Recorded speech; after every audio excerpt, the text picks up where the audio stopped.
NANI?!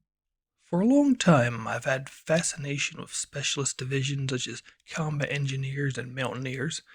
I can remember all the way back to Panzer General 1, the pioneers had high heart attack and would auto-build bridges on rivers. Many years later, when I became more interested in historical, bolt action in particular, I would have a chance to possess my own little variant. Today I'll be documenting a short and simple conversion of Pioneer Infantry. The official Warlord Pioneer box set we have is the basic Blitzkrieg Infantry that comes with metal upgrade parts. The sculpts themselves are fine, but the casting on the metal is very 50-50. I choose when possible not to use the metal bits, part due to increased weight, difficulty fixing casting problems. When stressed enough, it's far weaker than plastic, which will usually bounce a tad with minimal defect when dropped, or some tragedy befalls the model. Finally, I had a massive 10k point high elf army back when Warhammer Fantasy blessed us with its greatness, and maintaining the larger metal models like cavalry through constant gaming was pretty frustrating. To move a tad back on point, I'll be using the Pioneer packs, which are very iconic and standoutish. The collection of a main rough sack and 2 or more side packs carrying some explosive gifts. Luckily, the batch I got required minimal cleaning and turned out well. I won't attach one to every member of the unit as I'm spacing them out for several more units for other fronts. Now this is where we get a bit creative. The models from the bolt action line have the advertised ability to swap heads, which is a very simple, easy way to convert a model from any range. In this case, the main bodies from the Blitzkrieg set will have a flat connection point from the body to the head.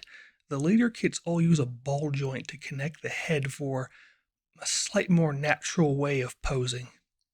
I'll be using heads from the Grenadier, SS, and Africa Corps sets.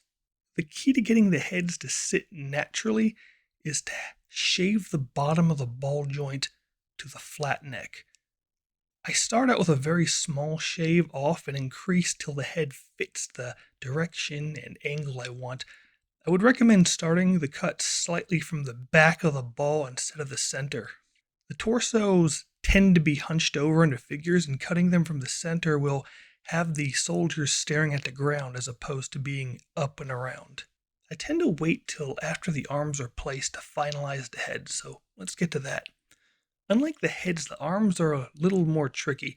The arms come in 2 general forms: the 2 hands pre-connected to a weapon, or a solo left and right arms. The problem with the pre-connected arms are they're designed for the torso of the kit they come with. They'll be very ill-fitting to the other sets, even with a moderate amount of shaving to the sides. I find it easier to use the solo arms. In this case, I use parts from the Grenadier kits with the rolled up sleeves, and another 2 from the same kit to hold a PPSH. The remainder are just parts that come from the standard Blitzkrieg set. I tried to make them a bit more dynamic with the MG gunner advancing instead of prone.